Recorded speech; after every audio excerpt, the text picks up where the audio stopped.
nasa immigration na.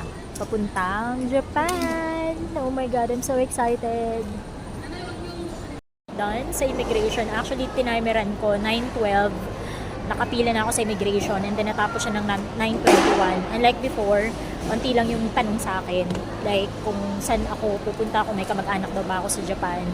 And kailan yung balik ko. Tapos last na tinanong is, pangatlong beses mo na sa Japan, no? Sabi ko, hindi po, pangalawa pa lang. Kasi, kala niya pangatlo. Yung pangalawa ko kasi is Taiwan. So, yun, I'm so excited for this travel. Sa Tokyo lang tayo for 6 days. Excited ako kasi may bibilhin ako sa Tokyo. And magkakamakura ako. Inimit ko rin actually yung friend ko doon. Medyo malayo siya, an hour away from Shinjuku. Pero magmimit kami, sana matuloy yun kasi may work siya. So, yeah, I'm just so excited. Kakain lang ako ngayon kasi 12:30 pa naman yung boarding. It's almost 10.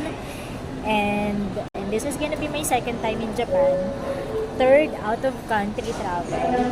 And hopefully more to come.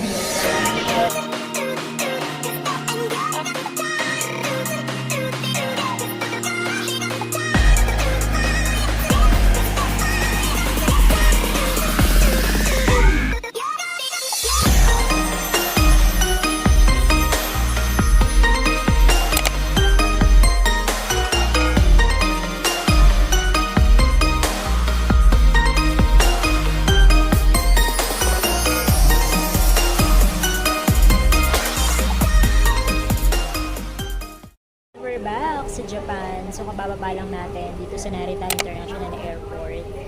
And papunta na tayo ngayon sa immigration. Wala naman tayong check-in baggage. So, ayun, dire-diretso tayo. Oh my God. So, first order of business, of course, get a SIM card.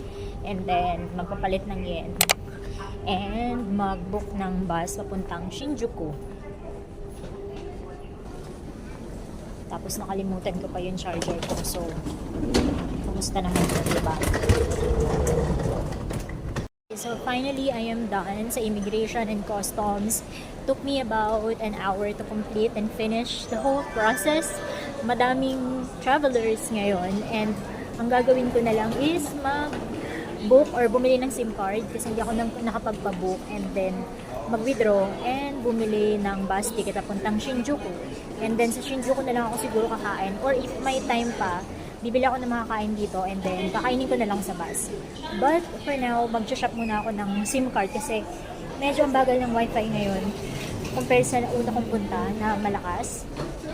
So, yeah, I'm so excited na explore ulit ang Japan, but specifically sa Tokyo. So, nakabili na tayo ng bus ticket and for Shinjuku. And then, okay na rin yung internet natin. Ngayon, pupunta tayo sa number 17.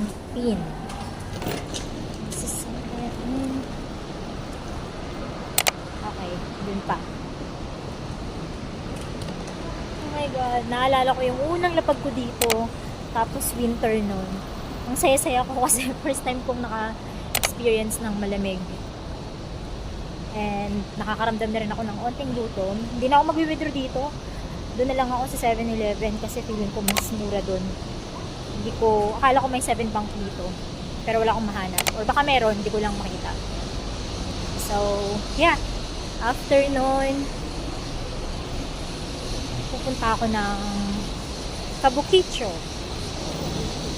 Sana maabutan ko yung train. Well, 12 pa naman yung train. 9 yung bus alis. So, approximately 1 hour yung biyahe natin papuntang Shinjuku.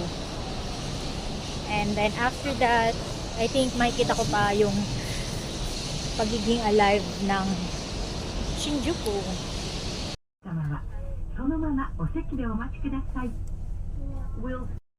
After an hour and 10 minutes, nakarating na ako sa hotel. Naglinis lang ako and yeah, this is how my capsule hotel looks like. And nagpahinga na rin ako that night. Overall, it was a safe and smooth travel. Thank you, Lord. Please stay tuned for more Japan vlogs. Bye!